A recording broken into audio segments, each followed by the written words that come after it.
বিসমিল্লাহির রাহমানির রাহিম। প্রিয় ভাই ও বোনেরা, আসসালামু আলাইকুম ওয়া রাহমাতুল্লাহ।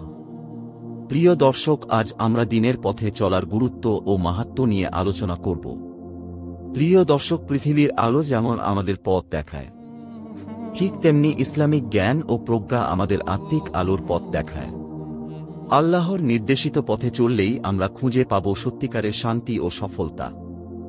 সহিহ আল বুখারী থেকে একটি উল্লেখযোগ্য হাদিসের ঘটনাটি হল ৩ ব্যক্তির গুহায় আটকে পড়া।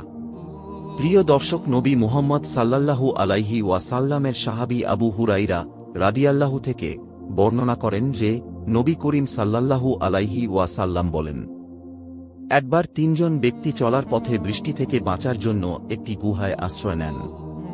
হঠাৎ একটি বড় পাথর গড়িয়ে এসে গুহার মুখ বন্ধ করে দেয়। তারা ভীষণভাবে আতঙ্কিত হয়ে পড়েন এবং বুঝতে পারেন যে আল্লাহর সাহায্য ছাড়া তারা মুক্ত হতে পারবেন না। তখন তারা সিদ্ধান্ত নেন নিজেদের জীবনের এমন কিছু ভালো কাজের কথা উল্লেখ করে আল্লাহর কাছে প্রার্থনা করবেন, যেগুলো তারা একান্তই আল্লাহর সন্তুষ্টির জন্য করেছিলেন। প্রথম ব্যক্তি বলেন, হে আল্লাহ, আমার মা বাবা ছিলেন বৃদ্ধ এবং আমি প্রতিদিন তাদের দুধ পান করাতাম। একদিন আমি গভীর রাতে ফিরে এসে দেখি তারা ঘুমিয়ে আছেন। আমি তাদের জাগাইনি এবং দুধের পাত্র হাতে নিয়ে অপেক্ষা করতে থাকি। আমার সন্তানরা ক্ষুধায় কাঁদছিল, কিন্তু আমি প্রথমে মা বাবাকে দুধ পান করাই এবং পরে সন্তানদের। যদি আমি এটা একান্তই আপনার সন্তুষ্টির জন্য করে থাকি, তবে আমাদের মুক্ত করুন।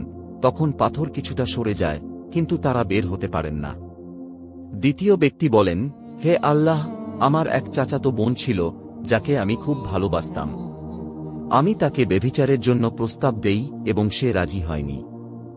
পরে সে একদিন অর্থের প্রয়োজন পড়ায় আমার কাছে আসে। আমি তাকে 1-2 দিনার দেয়ার প্রতিশ্রুতি দেই এবং সে রাজি হয়। যখন আমি তার কাছে গেলাম, তখন সে বলল, আল্লাহকে ভয় কর এবং এই কাজটি করো না। আমি সাথে সাথেই তাকে ছেড়ে দেই এবং অর্থ ফেরত নেই না। যদি আমি এটা একান্তই আপনার সন্তুষ্টির জন্য করে থাকি, তবে আমাদের মুক্ত করুন। তখন পাথর আরও কিছুটা সরে যায়, কিন্তু তারা এখনও বের হতে পারেন না। তৃতীয় ব্যক্তি বলেন, হে আল্লাহ, আমি একজন শ্রমিক নিয়োগ করেছিলাম এবং তার মজুরি প্রদান করেছিলাম, কিন্তু সে ছেড়ে চলে যায় এবং তার মজুরি না নিয়ে যায়। আমি সেই মজুরি নিয়ে ব্যবসা করে অনেক সম্পদ অর্জন করি। পরবর্তীতে সে ফিরে এসে তার মজুরি চায়। আমি তাকে বলি, এইসব গবাদি পশু ও ক্ষেত্র তার মজুরির বিনিময়ে। সে বিস্মিত হয়ে সব নিয়ে চলে যায়। যদি আমি এটা একান্তই আপনার সন্তুষ্টির জন্য করে থাকি, তবে আমাদের মুক্ত করুন।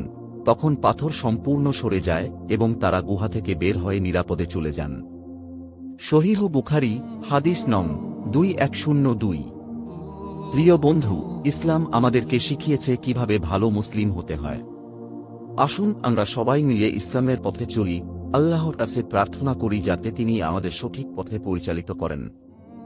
আল্লাহ আমাদের সবাইকে হেফাজত করুন এবং সঠিক পথে পরিচালিত করুন। আমিন।